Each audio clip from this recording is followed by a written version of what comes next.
না ভাই আমি ভুল করে খেলাই দিবা আমি কইতে আমার তবে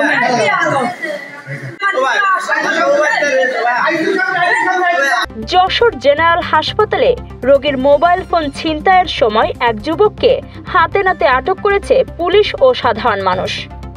সোমবার রাত ৮টা ১৫ হাসপাতালের তৃতীয় তলায় খেলতে থাকা ৭ বছরের শিশুর হাত থেকে মোবাইল কেড়ে নেয় যশোর সদর উপজেলার বাহাদুরপুরের আনোয়ারুল।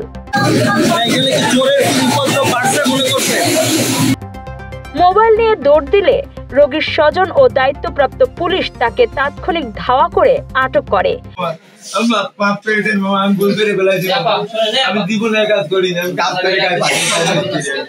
পরে হাসপাতাল ফাঁড়ির পুলিশ মোবাইল সহ আনোয়ারুলকে হেফাজতে নেয়।